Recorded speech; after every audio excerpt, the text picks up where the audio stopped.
Bulletin में सबसे पहले बात करेंगे बिहार चुनाव की।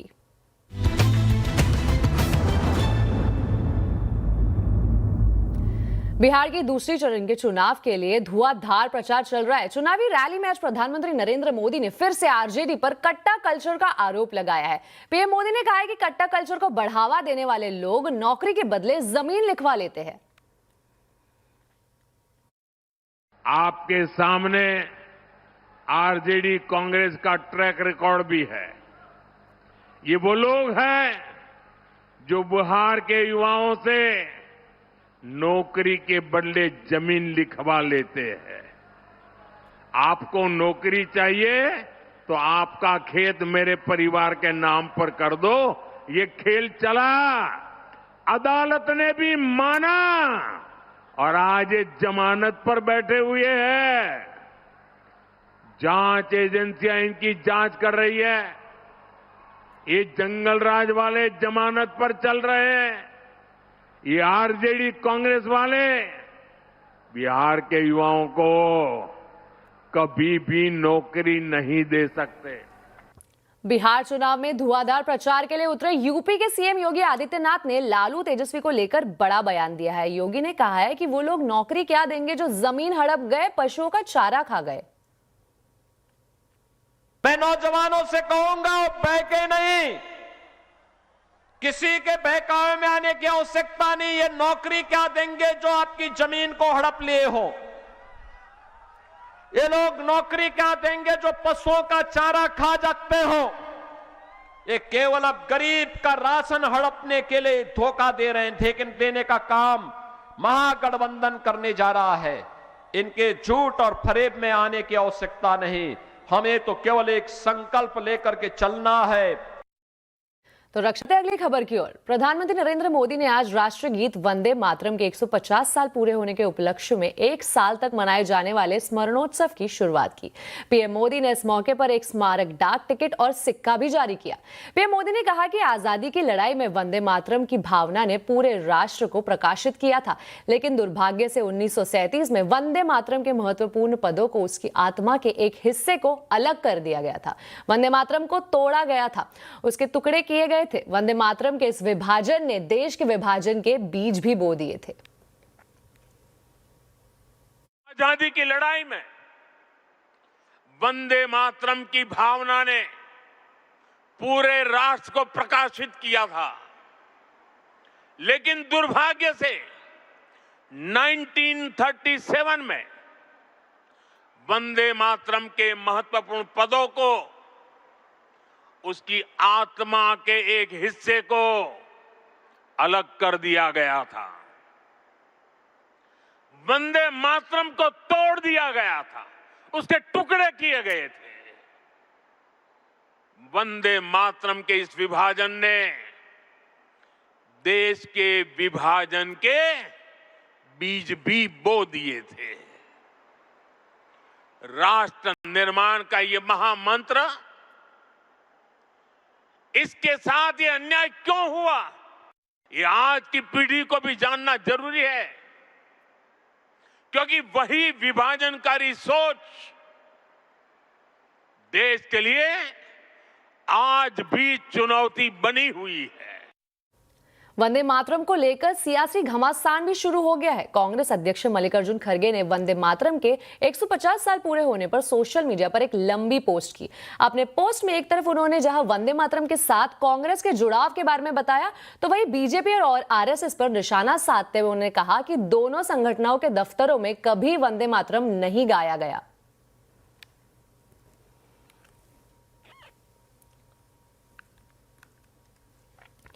तो महाराष्ट्र के पुणे में जमीन घोटाले के आरोप पर सियासी घमासान छिड़ गया है। महाराष्ट्र के डिप्टी सीएम अजित पवार के बेटे पार्थ पवार की कंपनी पर जमीन घोटाले के आरोप लगे हैं। आरोप यह है कि पार्थ की कंपनी अमादिया एंटरप्राइजेज ने पुणे के मांडवा इलाके में करीब 1800 करोड़ की सरकारी जमीन सिर्फ 300 करोड़ में खरीदी है। इस मामले में 3 लोगों के खिलाफ एफआईआर दर्ज की गई है और इस घोटाले में डिप्टी सीएम की भी गड़बड़ बताई जा रही है। सीएम देवेंद्र फडणवीस ने इस मामले की जांच के आदेश भी दिए हैं। महाराष्ट्र के डिप्टी सीएम अजित पवार के बेटे पार्थ पवार पर पुणे में जमीन घोटाले के आरोप लगने से सियासी माहौल गर्म हो गया है। आरोप है कि पार्थ पवार की कंपनी अम्मादिया इंटरप्राइजेस LLP ने पुणे में 1804 करोड़ रुपए की कीमत की जमीन महज 300 करोड़ में खरीदी। इस सौदे को पूरा करने के लिए पूरी स्टैंप ड्यूटी भी नहीं चुकाने का आरोप है।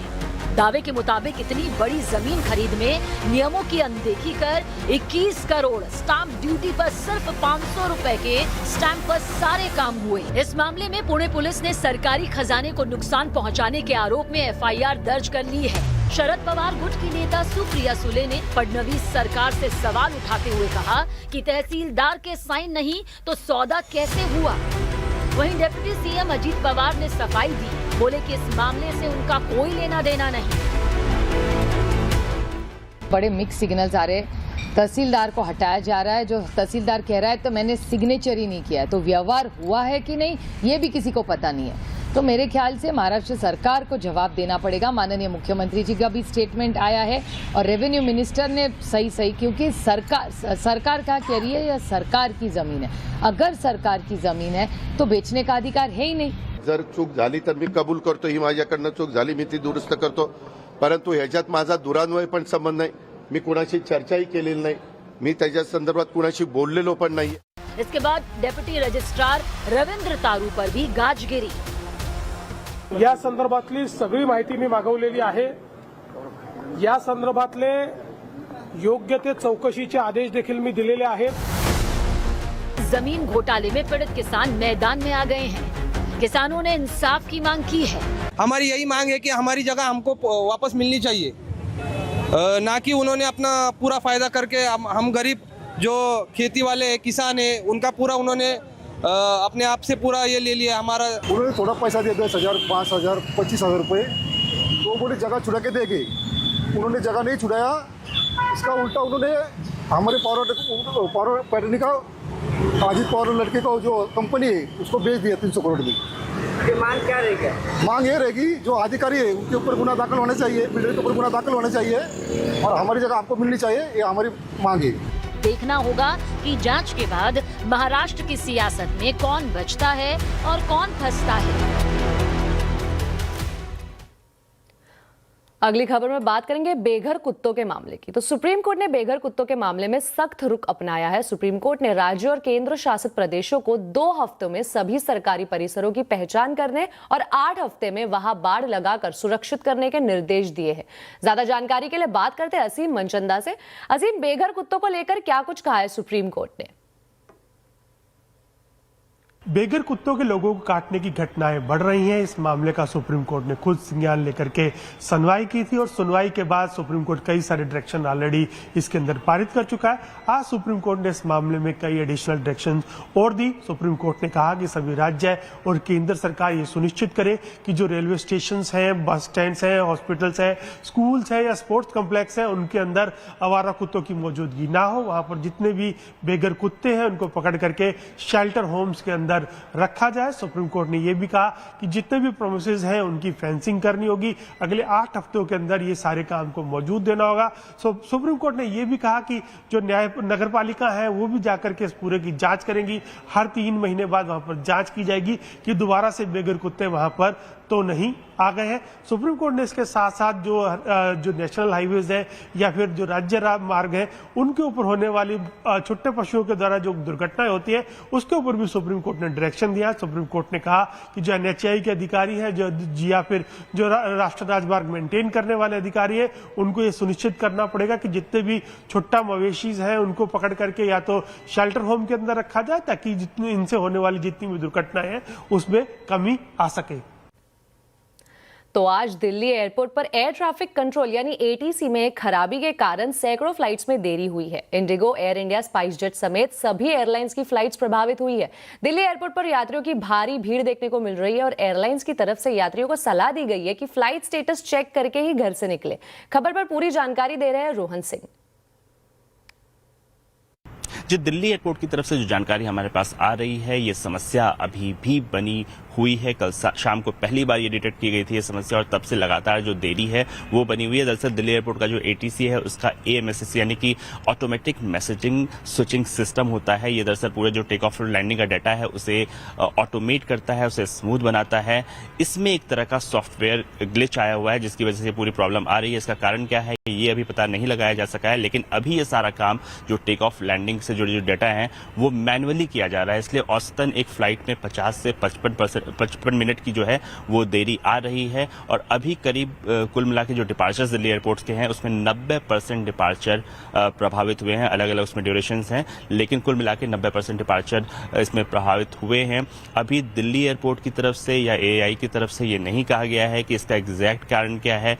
क्या ये किसी तरह का मैलवेयर अटैक है जैसे कुछ यूरोप के एयरपोर्ट्स में पिछले कुछ समय में हमें देखने को मिला। इस तरह की जानकारी अभी हमारे पास नहीं है, लेकिन जैसे जैसे कारण सामने आएगा ये पता चलेगा। लेकिन फिलहाल स्थिति ये है कि लगभग 350 से ज्यादा फ्लाइट्स प्रभावित हुए हैं और अगले कुछ समय में अगर ये ठीक नहीं होता है तो इसकी संख्या को लगातार बढ़ने की संभावना जताई जा रही है। बहरहाल जो तमाम एयरलाइंस हैं, चाहे वो इंडिगो हो या एयर इंडिया हो या स्पाइसजेट हो, इन सभी ने एडवाइजरी जारी की है और कहा है कि जो यात्री जब अपने फ्लाइट के लिए घर से बाहर निकले तो एक बार फ्लाइट स्टेटस जरूर पता कर लें, कितनी देर है ये पता कर लें और उससे पहले एयरपोर्ट आने से बचें। तो अब एक नजर डालेंगे आज के कंज्यूमर अड्डा।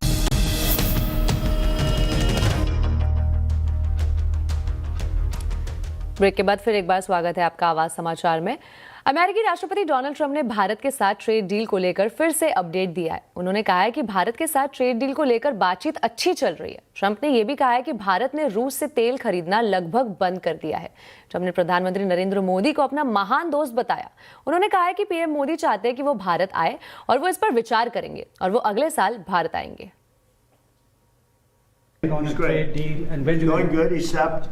Largely stopped buying oil from Russia. When do you plan? And he's a friend of mine, and we speak, and he wants me to go there. We'll figure that out. I'll go. I had a great trip there with Prime Minister Modi. He's a great man, and I'll be going.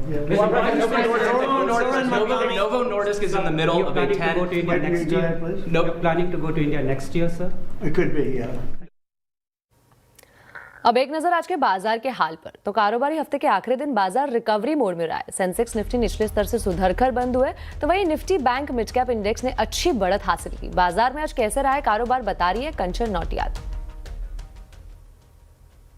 तो हफ्ते का आखिरी कारोबारी दिन, definitely अगर आज के सत्र की बात करी जाए तो बाजार ने अपने सेकेंड हाफ में लोअर लेवल से एक शानदार रिकवरी जो है वो दिखाई। अगर फर्स्ट हाफ की बात करें तो majority of indices, not majority but सारे ही इंडाइसेस इन रेड ट्रेड कर रहे थे, लेकिन अब आप पिक्चर देखिए यहाँ पे फ्लिप होती हुई नजर आई है। बैंक निफ्टी ने फ्रंट फुट पे आके एक अच्छी खासी क्लोजिंग दी है। मिड कैप में एक शानदार रिकवरी दिखाई दी है। इनफैक्ट रियलिटी जहां पे जो बेयर का जोश है वो बढ़ता ही जा रहा था, वहां पे भी जो बुल्स हैं अब हावी होते हुए नजर आए हैं। बिकवाली जो है वो कहीं ना कहीं थमती हुई नजर आई है। इसके अलावा अगर स्टॉक स्पेसिफिक एक्शन की बात करी जाए तो आइए देखते हैं।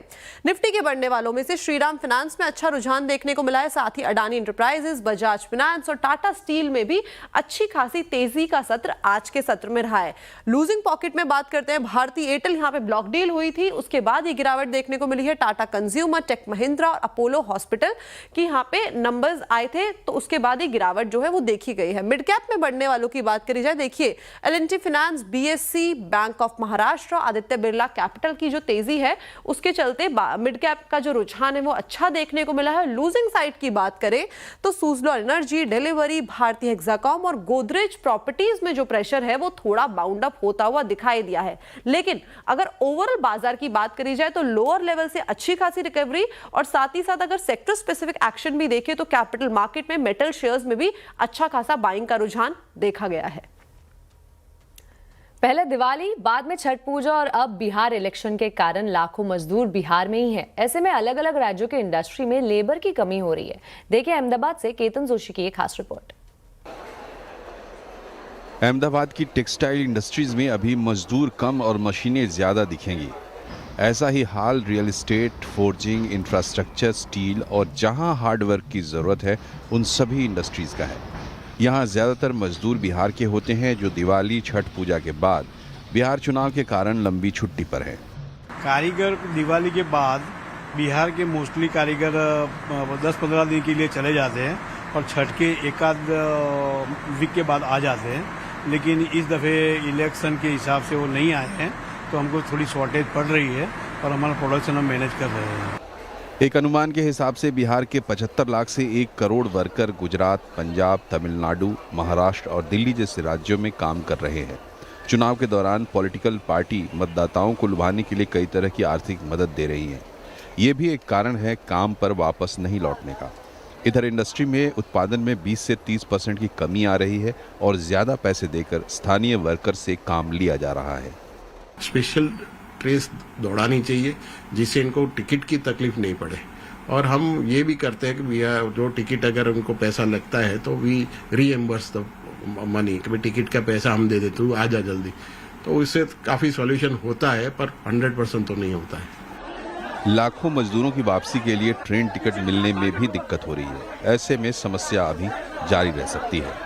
मजदूरों की कमी के चलते कई सेक्टर में उत्पादन घट रहा है, लेकिन इंडस्ट्री को उम्मीद है कि आने वाले समय में शिफ्ट के टाइमिंग को बढ़ाकर ये कमी पूरी कर ली जाएगी। केतन जोशी, अहमदाबाद।